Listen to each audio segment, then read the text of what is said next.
3. Narrative Shmospel by Priti. From Pune to Delhi. My name is Priti Aggarwal, and I am the editor of the Shmospels of Shmeiki. It is my honour to have been given the task of writing this third Shmospel, which deals with the part of Shmeiki Baba's great walk between Pune and Delhi, where he walked alone. With Shmeiki Baba's permission, I'll begin with a few words about myself to explain how and why I came to Shmeiki. I grew up in Chicago in the USA, but my parents are originally from Punjab. Most summers we would go to India to visit our family, but I found it boring. It was only in my mid-20s that I discovered there are communities of foreigners from all over the world who live in India, escaping the rat race back home. It was in one of these wonderful places called Kasar Devi in the state of Uttarakhand that I first came across Shmeiki Baba. This was in 2009, 3 years after he had completed his great walk. I went to a shmatsang, a talk he was giving, called Slimy G, Autobiography of a Horny Yoga Teacher. I immediately realized that I had found a guide who knew how to keep it real. A week later, I travelled to Dharamsala to go to the Shmeiki Centre there. From the outset, I loved Shmeiki, especially the spiritual femdom. Power to the Shmoni, I say.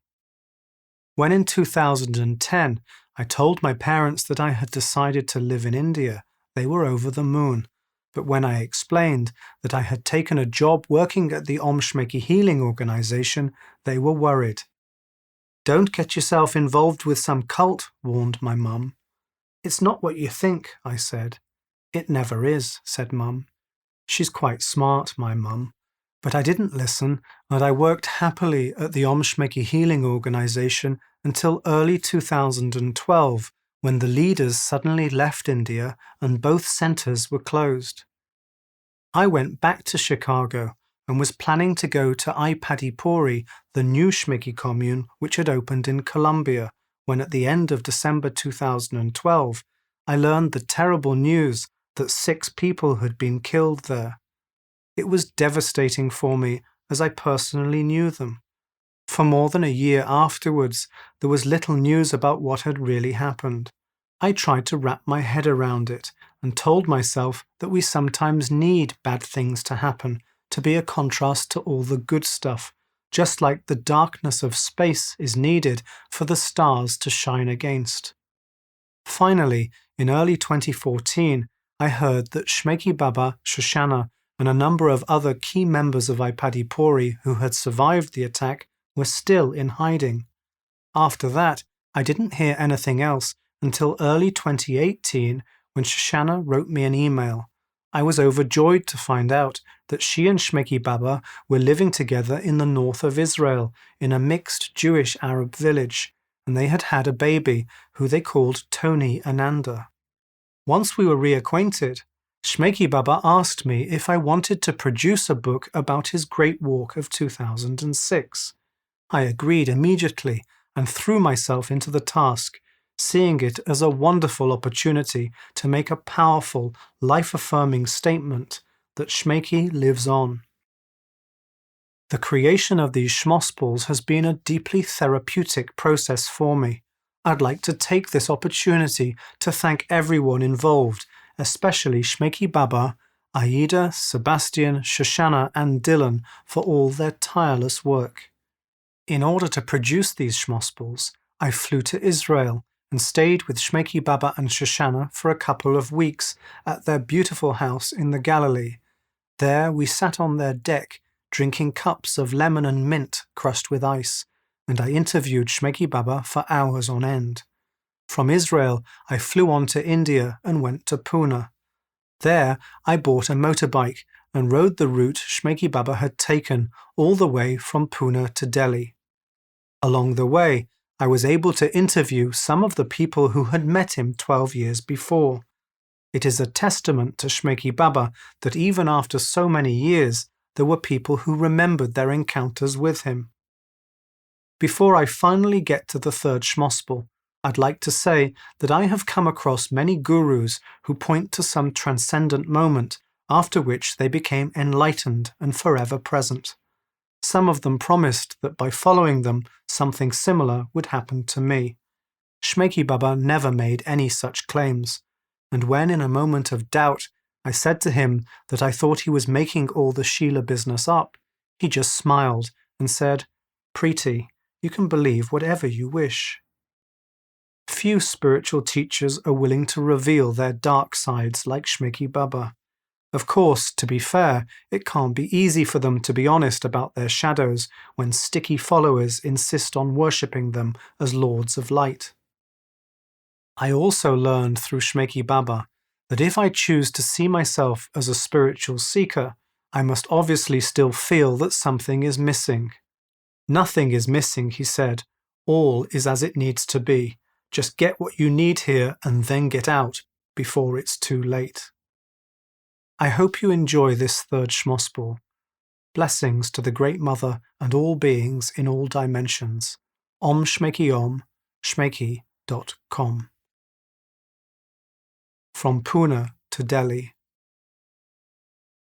Before leaving Pune, Shmeiki Baba called his family by reversing the charges. It was the first time he had checked in with them since Goa. His father accepted the call, but when Shmeiki Baba said, "Hi Dad," his father answered, "I'll get your mother." Shmeiki Baba asked his mother why his father didn't want to speak to him, and she answered, "Your father loves you." Shmeiki Baba replied, "He wants to love me, but until he learns to love himself, it will be hard for him to love anyone else." His mother turned the conversation to how concerned she was about him and begged him to come home and rethink his career. Shmeiki Baba felt sad about his mother's inability to appreciate his choices and ended the conversation. He began his walk north out of Pune, and by the afternoon he was already out of the city. He felt hungry and realized that without Sebastian he had less confidence approaching strangers. He felt lonely and miserable and lay down on a bench to sleep.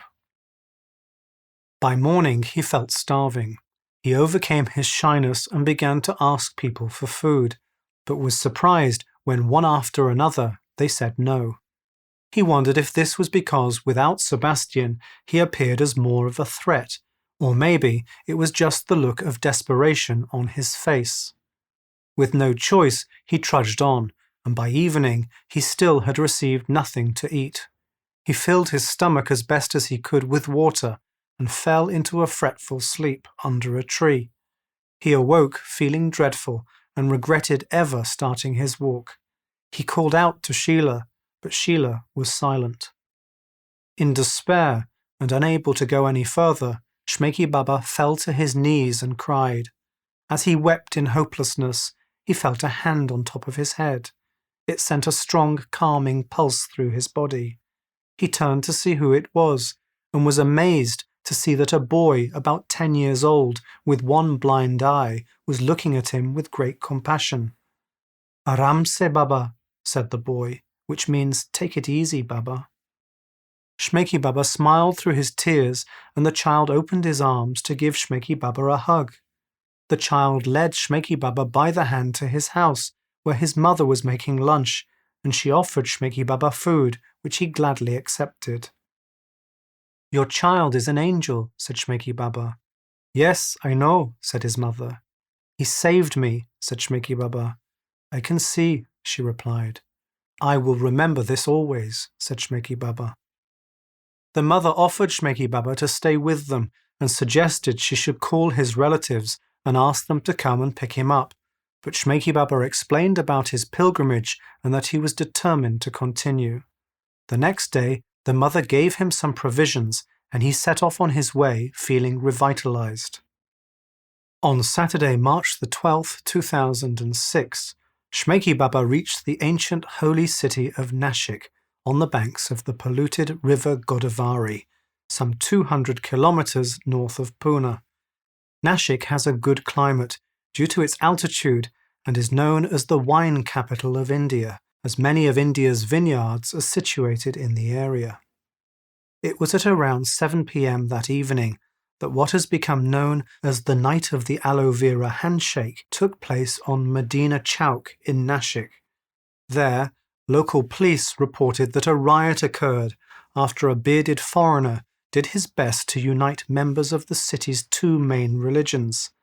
The foreigner taught both groups the mantra, make friends, never never break friends. If you do, you'll fall down the loo, and that will be the end of you. While doing so, he was said to have opened up stems of aloe vera which were growing in large plant pots next to the street, and he smeared their sticky goo onto his palms before shaking hands with as many people as possible. The local people copied him in good spirits, and there was much fun until one man's testicles were fondled and a fight broke out. Shmeiki Baba did not try to solve the quarrel and departed Nashik in haste. He climbed the Satpura mountains and 2 days later crossed the state border between Maharashtra and Madhya Pradesh. There, in a little village, Shmeiki Baba rested until he was woken by something landing on his head. Around him he found a group of village children. It was the festival of Holi, and the kids were throwing coloured dye at him. There was no escape, and Shmeiki Baba allowed the children to cover him with coloured powders before chasing after them, pretending to be a monster, while they ran away, screaming with delight. On Wednesday, March the 22nd, 2006, Shmeiki Baba reached the city of Indore, northeast of Nashik, after making another steep climb up the southern edge of the volcanic Malwa Plateau. This region used to be one of the main producers of opium in the world.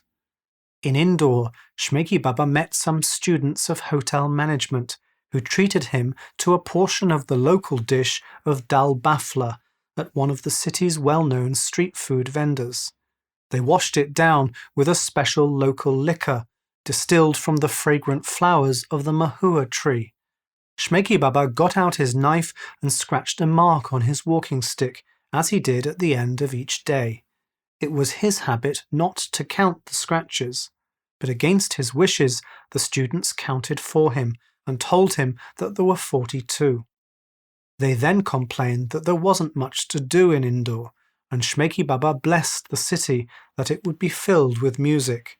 6 months later, it so happens that a heavy metal band called Nicotine was formed there. As he parted ways with the students, Shmeiki Baba saw a traffic policeman moonwalking as he directed traffic. "That's our Mr. Singh," they informed him. The following day, while meditating on the banks of the river Saraswati next to the Krishnapura Chhatri monument with its 3 dome-shaped pavilions, Shmeiki Baba was interrupted by Dylan, an Irish tourist he vaguely knew from Goa. "Hi Baba, good to see you. I thought I'd come and offer you some support," said Dylan. "How on earth did you find me here?" asked Shmeiki Baba. "Oh, you know, I was just passing and heard you were here," answered Dylan. "Heard from who? And passing Indore, where to?" asked Shmeiki Baba. "Oh, Baba, your walk is well known now, and I'm on my way to Delhi anyway. I'll be happy to walk with you," offered Dylan. "I'm sorry, Dylan, but I'd like to be alone," said Shmeiki Baba. "Alone? But you walked from Arambal to Pune with our brother Sebastian," pleaded Dylan. "I'm sorry, Dylan. I just don't want to walk with you," said Shmeiki Baba. "Am I really such an asshole?" asked Dylan. "Well, if you really want to know, yes," said Shmeiki Baba. "Why is that?" asked Dylan. "Because most of what you do is a play for credit in the eyes of others," answered Shmeiki Baba. The two men looked each other in the eye, and something clicked for Dylan. "My God, you're right, Baba. Please forgive me," he pleaded. "There is nothing to forgive, Dylan," said Shmeiki Baba. And Shmeiki Baba touched Dylan between the eyes with his thumb and said, "Dylan, if you really want to walk with me, meet me in Delhi in 2 weeks, and you may continue with me from there to Dharamsala." "Fantastic, thank you, Babaji," said Dylan, "and I promise you won't regret it." With that, Shmeiki Baba continued on his way, crossing the Chambal River, a known habitat of crocodiles, which forms the boundary between the states of Madhya Pradesh and Rajasthan. Shmeiki Baba stopped by the side of the river, and there he saw a body wrapped in cloth being carried by a group of men towards a funeral pyre. He watched the pyre being lit, and the body becoming engulfed in flames. When the body was already well burned, the son of the man who had died was handed a large stick, which he used to smash the skull of his father in order to release his spirit. That bit looks like fun, thought Shmeiki Baba. About 10 days later, Shmeiki Baba reached the city of Kota in the Mokandara Hills, some 300 kilometers north of Indore. Kota is a city of about 1 million people and is known for its gardens and palaces. At first, Shmeiki Baba was wary of Rajasthani salesmen famous for their persistence, but later, when he saw his reflection in a shop window, he realized that after walking for so long in the hot sun, he no longer looked like a tourist at all. In Kota, he saw a beautiful young couple and felt jealous. His heart longed for a woman, and he felt a powerful stirring in his trousers. He remembered Aida from Arambal and Ilsa, who he had been with in Pune, and he acknowledged that it had been a long time since he had ejaculated. Now he felt an overriding urge to masturbate, but he was frightened that if he did so, he would slip back into his old addiction. It was then that Sheila spoke to him and reassured him. Sheila 7. Shmeiki Baba, it is your sexuality which saved your spirit from becoming broken when you were growing up. Your fantasies are not without meaning. They signal the path you need to follow. Know that the partner you long for will come when the time is right, and until then, it is okay to let off steam if you need to. On Saturday, April the 1st, 2006, Shmeiki Baba was sitting in a forest close to Ranthambore National Park, where the Aravalli and Vindhya hills meet. The park is famous for its tigers, which Shmeiki Baba wanted to see, though clearly it was not the right time for a safari. Nevertheless, while he meditated, a large black cobra appeared from the undergrowth and curled up in front of him like a rope. Shmeiki Baba remembered the snake from his vision on Shivaratri and understood that this might be the right time to dive deeper into himself. He said to the snake, "Shall I eat, or rather drink from the tree of knowledge?" The snake hissed, and Shmeiki Baba interpreted this as a yes. He opened the little bottle which Sebastian had given him and drank the contents. After sitting a long time in a deeply altered state of consciousness, Shmeiki Baba lay down on his stomach and crawled forward with the intention of giving the cobra a kiss on her head.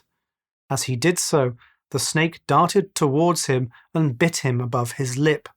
The bite felt like an electric shock, and Shmeiki Baba jumped away from the snake in great pain and began to run, but then realized that he had to keep calm, or the poison would spread through his blood even faster. He needed help immediately, but he was alone in a forest. Shmeiki Baba looked around at the trees and the hills. He remembered Sheila and called out to her, "Sheila, I'm sorry, I've blown my mission." But Sheila didn't answer. Shmeiki Baba screamed her name, but she remained silent. He understood that he had to help himself, and with this he calmed down, got out his map, and saw that the closest medical assistance was likely to be at a hospital in the city of Sawai Madhopur. He began to walk there, wanting life but accepting death if it should come.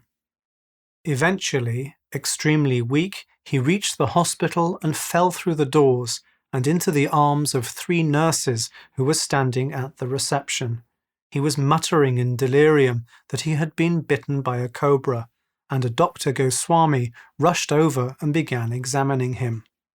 When Shmeiki Baba explained that he had been close to Ranthambore National Park when he was bitten and had subsequently walked to the hospital, Dr. Goswami understood that many hours must have passed since the incident, He took Shmeiki Baba's blood pressure, which was high, and noted that Babaji's eyes looked strangely like a snake's.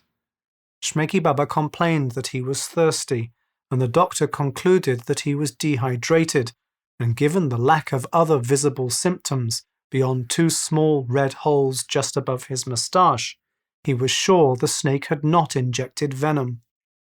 "You mean I'm not going to die?" asked Shmeiki Baba.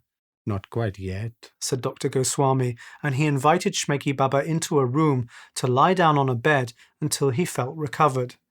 Dr. Goswami brought Shmeiki Baba a bottle of water and encouraged him to drink all of it. "You know," said Dr. Goswami, "the snake lives underground, so its knowledge is hidden and must be uncovered, but only if you are ready. If you are unready, that which is present will still be unknown." "Indeed," said Shmeiki Baba. Looking out of the window, he watched a tree moving in the wind.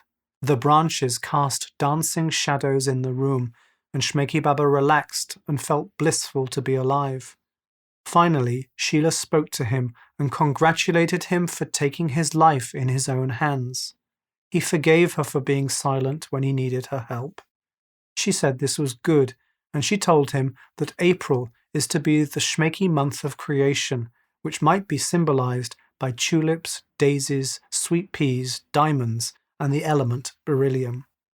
With this in mind, Shmeiki Baba got up, thanked Dr. Goswami, and carried on walking. He crossed from the state of Rajasthan into Haryana at Karenda. By this point, his feet hurt him terribly, and his progress was slow.